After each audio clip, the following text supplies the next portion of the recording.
don David que nos grabe, porque hay un caso desgarrador que nos planteas. Encarcelaron al colega periodista Héctor Valdés, actualmente está recluido en la cárcel de Oriente en la Ciudad de México, y pues tú nos dices que le están inventando delitos. Jesús Lemus, usted lo sabe perfectamente, también enfrentó este tipo de situaciones y justamente fue puesto en prisión por el gobierno de Felipe Calderón, fue torturado, le fabricaron delitos y todo porque reveló la verdad sobre Genaro García Luna. Te escuchamos, querido Jesús. Gracias, mi querido Toño. De veras, sí, tocar el tema de la seguridad nacional, por supuesto, también es tocar el tema de los periodistas. Y muy lamentable cómo en México se sigue utilizando el aparato de justicia para silenciar a la prensa.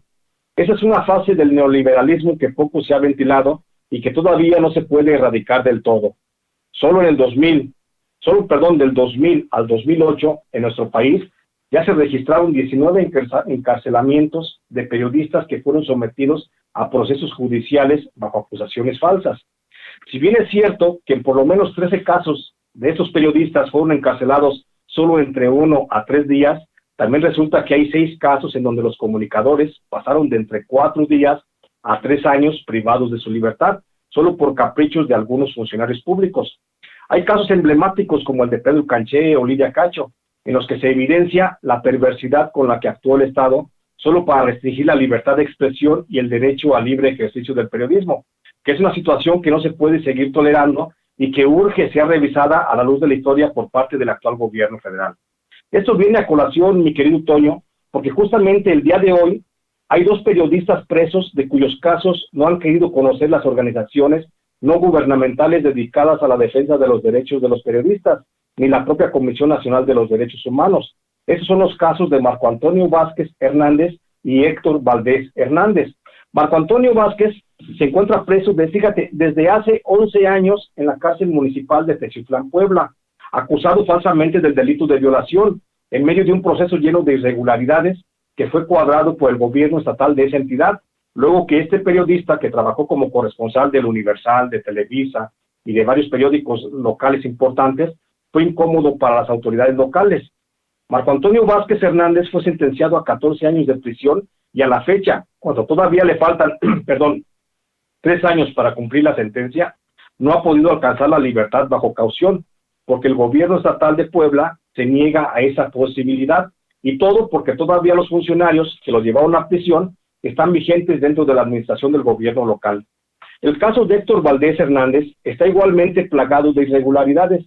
Él se encuentra preso en el reclusorio Oriente de la Ciudad de México, en donde fue internado desde el pasado 29 de noviembre, hace ya más de un mes, bajo el cargo también de agresión sexual, un cargo que se basa, igual que el de Marco Antonio Vázquez, en acusaciones sin fundamento. Hay que señalar que el encarcelamiento de Héctor Valdés es el primero de un periodista que se registra en la administración de la Cuarta Transformación, lo que realmente es de preocupar, no solo por el hecho de la omisión federal, sino porque así se evidencia que las viejas prácticas del neoliberalismo para silenciar a la prensa todavía siguen y no se han podido erradicar pese a la voluntad del presidente López Obrador.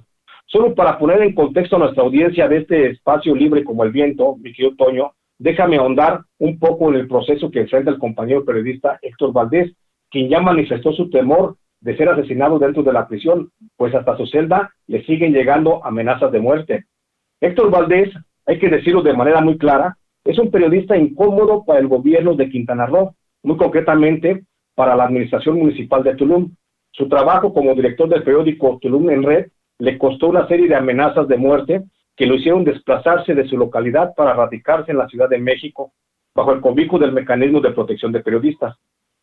Como desplazado, Héctor Valdés no se quedó callado, siguió publicando las evidencias de corrupción de la administración estatal de Carlos Joaquín González y del alcalde de Tulum, Víctor Masta. Incluso estas evidencias fueron denunciadas ante el presidente Andrés Manuel López Obrador en una de sus conferencias mañaneras, en donde se le pidió una investigación a fondo sobre el comportamiento administrativo de estos 2 funcionarios. La denuncia de actos de corrupción del alcalde de Tulum y del gobernador de Quintana Roo, lejos de apaciguar la persecución que los 2 funcionarios hicieron contra el periodista, al grado de llevarlo al desplazamiento forzado, más bien arreciaron, buscaron la forma de reprimir su trabajo periodístico. Así, siguiendo un guión bien establecido, el gobierno de Quintana Roo logró infiltrar al círculo íntimo de Héctor Valdés, enviando a una mujer que logró relacionarse con el periodista y le pidió ayuda para quedarse unos días en su casa.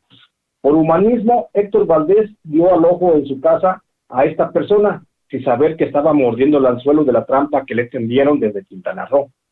A los días de que esa mujer, cuyos datos omito, Toño, por considerarla a esta como una víctima legal, ella estuvo alojada en la casa del periodista. Acudió después a la Fiscalía de Justicia de la Ciudad de México para denunciar una supuesta agresión sexual del comunicador contra su persona. Lo denunció por el delito de violación equiparada. Sin que hubiera más evidencia que el dicho de la supuesta víctima, la Fiscalía de la Ciudad de México emitió una orden de aprehensión contra Héctor Valdés, quien fue detenido en su domicilio, donde estaba bajo resguardo del Mecanismo de Protección de Periodistas, y fue trasladado a las instalaciones del Reclusorio Oriente, donde actualmente enfrenta un proceso en donde pende una sentencia de entre 6 a 17 años de prisión. Solo para redondear, y ya con eso termino, mi querido Toño, decirte que el delito de violación, por su propia naturaleza, grave y reprochable, es del que se valen en estos casos los funcionarios que tuercen el sistema para dejar al periodista sin ningún tipo de respaldo social, pues a fin de cuentas nadie quiere defender a un supuesto violador. Ojalá que el gobierno federal del presidente López Obrador tome cartas en este asunto y revise a fondo las circunstancias del encarcelamiento de Héctor Valdés y Marco Antonio Vázquez, no solo por el derecho que les asiste a estos dos comunicadores, sino por el bien de la libertad de prensa en nuestro país. Te mando un fuerte abrazo, mi querido Toño, y el mejor de mis deseos para que el año que inicia en unas horas sea de éxito, prosperidad, salud y mucha paz para ti, toda tu familia y para toda nuestra familia de Sin Censura, para nuestra querida Ceci, por supuesto, para nuestro maestro Vicente Serrano. Muchísimas gracias, querido Jesús Lemus. Es más que mutuo.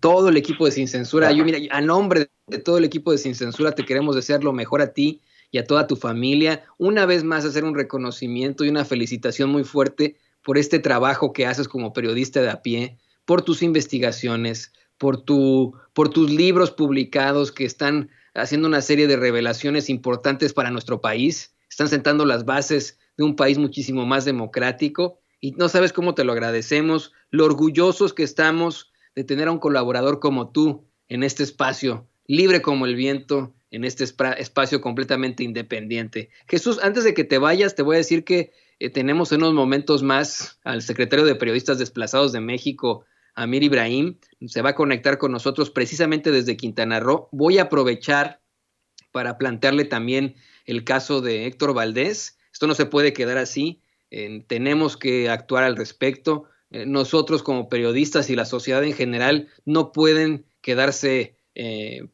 inmóviles ante esta injusticia. Eso te lo garantizo. En unos momentos más yo se lo voy a plantear a Amir Ibrahim. Y bueno, pues te digo, estamos mandándote todos nuestros buenos deseos y nuestra mejor vibra para el 2021, querido Jesús Lemus.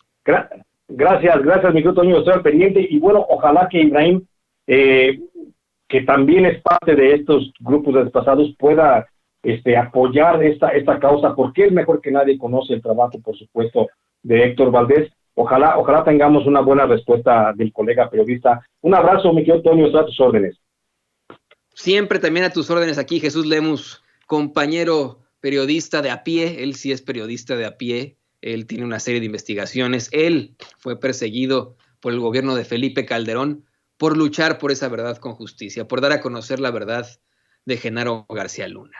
Pues vamos